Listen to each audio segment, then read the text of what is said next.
For as long as I've been making content, I've noticed one big problem that I haven't seen a lot of people talk about. It's either that or I must be living under a rock.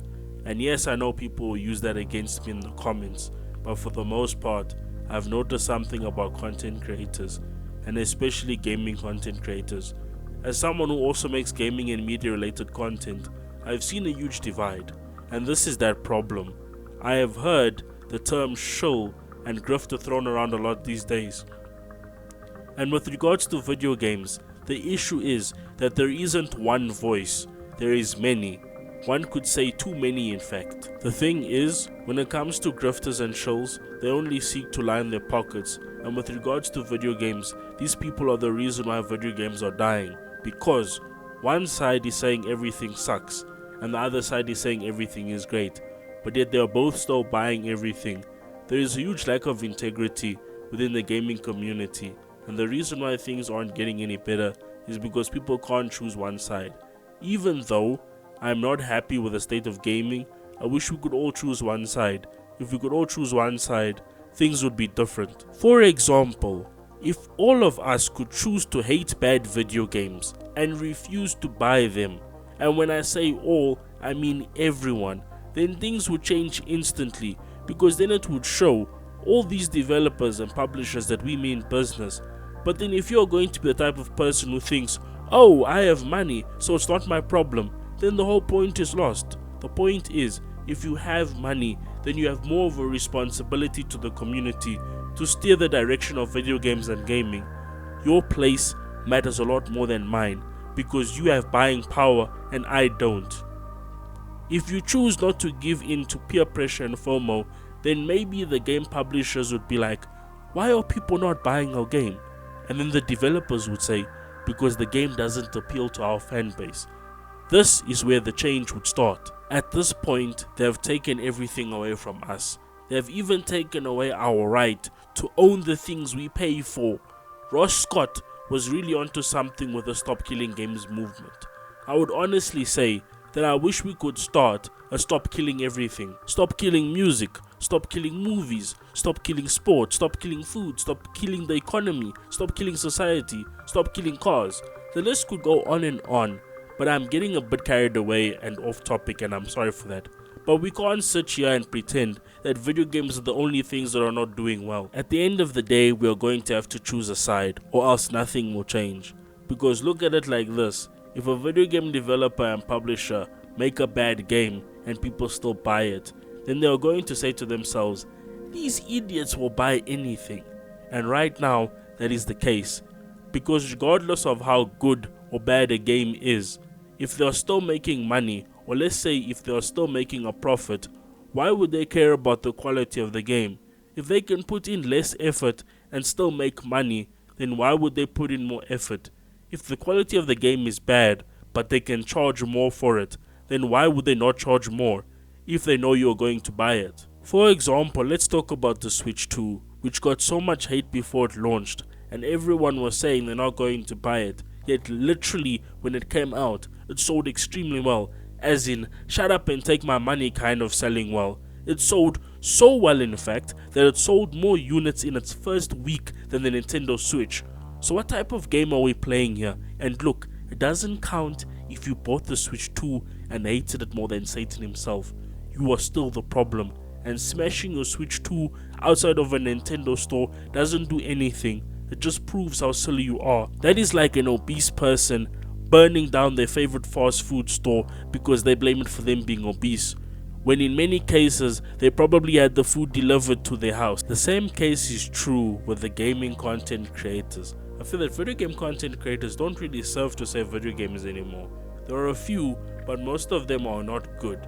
For example, there are a few YouTubers I watch that I feel kind of fall on the grifter anti-woke side. I'm not sending hate, this is just how I feel. I will give good reasons why I feel this way, but they are Andy Pants Gaming, Synthetic Man, Some Ordinary Gamers, Legendary Drops, and Endymion TV. The way I feel about these YouTubers is that they are currently the loudest voices when it comes to gaming YouTubers. Yeah, there are others, but I've never really heard of them. These are the people who consistently show up on my feed, and I haven't seen many others.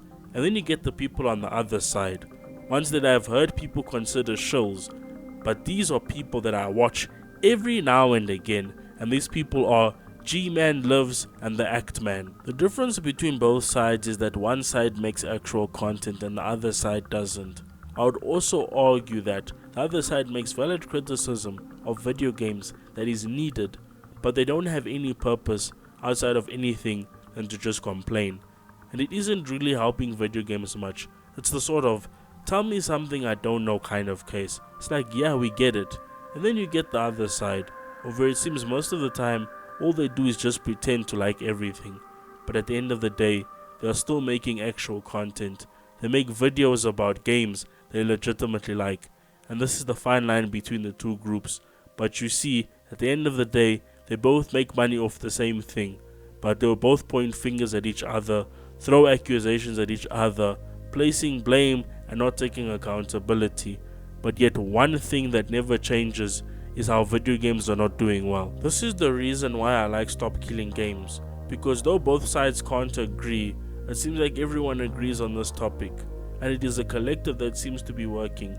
I really hope this movement makes things right, because right now things are out of control, and we are all gamers because we love video games, and this is why I've put in a lot of effort to try new and old games and make content that has value, because let's be real, a video you make about an article won't be relevant in a few months, and such content doesn't really age well. This is also the reason why I feel that the anti-woke content creators are just flip-flopping and fishing for anything they can hate, because what if video games change or where they become as great as they used to be? Then what are you going to complain about?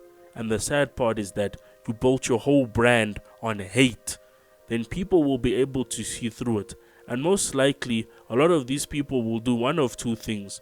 They'll either go full circle and change their tune, which is more or less what a grifter does, or they will double down and go in harder.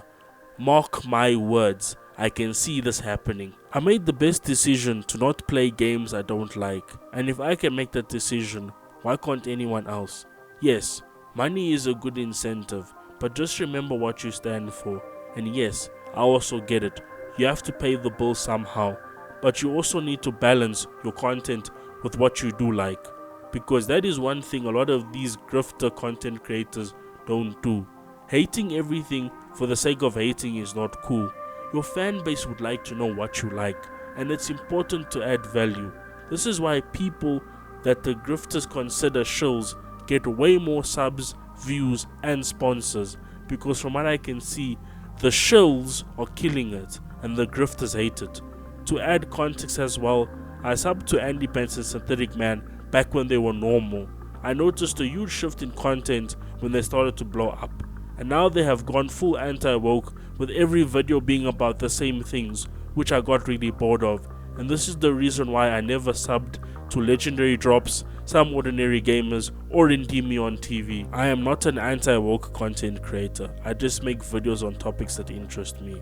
I really don't want to gain the attention of the anti-woke crowd, because I've spent a good amount of time around them, and let me tell you, that is not the type of community that I want to be a part of. I actually like and play video games, and I feel that most of these people don't really like video games as much as they put on.